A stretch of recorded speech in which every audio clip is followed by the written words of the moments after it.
Hello, my name is Joseph Fabio, and I would like to speak with you today about something that has been of great benefit to me, both personally and professionally. That's something, literacy, specifically mathematical and financial literacy. Currently, I'm an assistant vice president at a local community bank. My duties there include analysis of and reporting about the bank's commercial loan portfolio. The results of my efforts are distributed to members of the bank's senior management, board of directors, and FDIC regulators. Such a task in today's regulatory and compliance environment is a story in itself, but today I would prefer to share with you the story of how I got to be a credit analyst and bank officer, and even more importantly, the role that literacy in mathematics and finance played in that journey. Literacy in any discipline is challenging, whether it is in language, math, science, finance, engineering, medicine, economics, etc. But the discipline of mathematics has a unique reputation for generating phobia. Everyone can relate to the anxiety that manifests itself just before a math exam.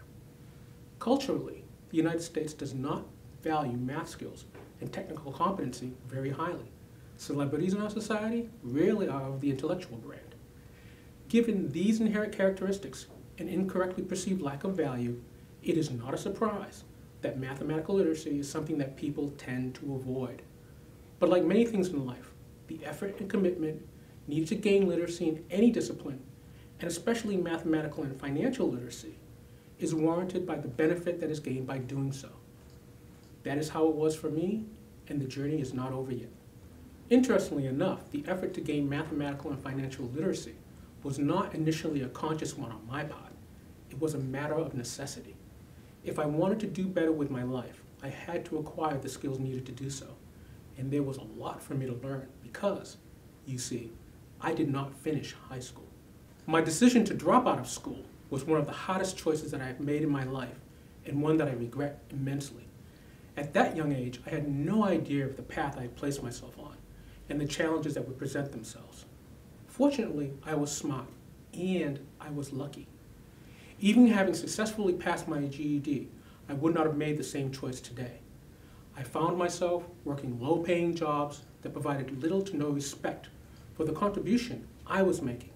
I tried being responsible at a lot of jobs, but they did not pay enough and/or were just physically impossible to continue for any long period of employment. I had to do better. One day, while I was working in a copy center at a large Boston law firm, I noticed that there was a group of well-dressed people that would be admitted to the offices just after hours in order to do some sort of desk work. The next day, I asked one of the paralegals who they were and what they were doing.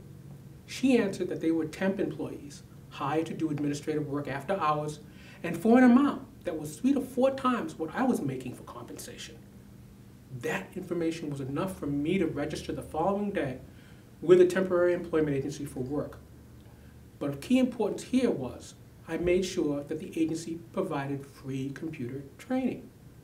After work, before my commute home, I would go to the computer lab, work through all the training modules that they had. Soon, I had certification in Microsoft Word, Excel, Access, and PowerPoint at beginning, intermediate, and advanced levels. These newfound skills were immediately added to my resume. Things began to change. All of a sudden, the list of jobs that I was qualified for increased dramatically. Through the temp agency, I started to get work assignments that provided me with experience and, importantly, good references. These references provided me with a basis of an ongoing, credible reputation. Subsequently, this recent history of employment then allowed me to successfully compete for permanent, better-paying jobs that were beyond my reach prior to this. I was eventually hired as a human resource administrator at a local community bank that was a few blocks down the street from where I work today. Life had improved. At this time, the banking industry was experiencing acquisitions on an unprecedented scale. My bank was acquired by a larger bank, and then another, and then another. In the short time span of 1 year, I had worked for 3 different banks through this acquisition activity. It was a very unstable time, and I needed something that provided security, consistency, and longevity. I decided to make a career move. Then the opportunity presented itself. One of the things that I would do to reward myself during my work week was to have lunch at a restaurant in Harvard Square. While eating at one of my favorite places, I noticed across the street a building that housed a continuing education program. It was the Harvard Extension School. Once I finished lunch, I went over and grabbed a brochure out of curiosity. Upon reviewing the brochure, I had noticed one thing. There, asterisked at the side of the course description, was information for Harvard employees on how to use their tuition reimbursement benefit. Looking into it further, I learned that Harvard employees only had to pay $40 per class for their tuition. Here was an opportunity for me not only to start a new career path, but also rekindle the passion for learning that had been extinguished years before. I eagerly pursued getting a job at Harvard. Based on my work experience and skill set, I was hired as a benefit service representative in the Human Resources Department at Harvard University. My first position was at the front desk. Over the 10 years that I was employed at Harvard, I had worked my way up from front desk to being an officer of the corporation. I had the title of lab manager, and I was responsible for the financial and managerial needs of a world-class professor and his 25-member organic chemistry research group at the university. When time allowed, and there was not much, I was able to attend a course or two, here and there, off and on, while I was employed at Harvard University. All the way I took hard courses in math and finance when possible. But the hope that I would earn the education that was denied to me long ago was unrealized. One day, while in my office, the phone rang, and it was a friend of mine who I knew from my days at the community bank. He called me to ask me if I was interested in working for him as a credit analyst. I replied that the offer was good, but I had absolutely no experience in banking, finance, and analysis. He responded that I had more of a math background than most of the people there, and that I should interview anyway. I did. During the interview, there was very little that was familiar to me in the way of terminology and process. I did not want to misrepresent myself, so I spoke to what I was confident and knowledgeable about. The algebraic derivations of some of the embedded formulas that I had assumed were in the example analysis that they had provided me with, and the relationship of some of these values to the actual loan portfolio and its financial condition.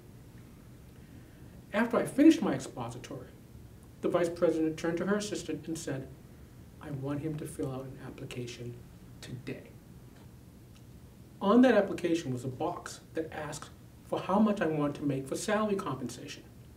I wrote in a healthy number. 3 days later, they contacted me with a job offer, and they had met my salary request.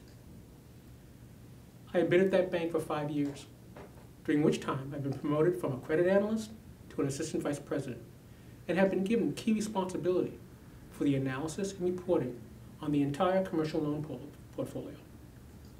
I have done better with my life.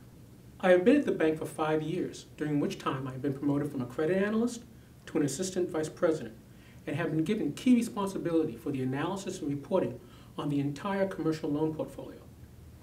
I have done better with my life. But the journey that brought me here is not over. Industries are always in cycles, and the acquisition of my current bank has recently taken place.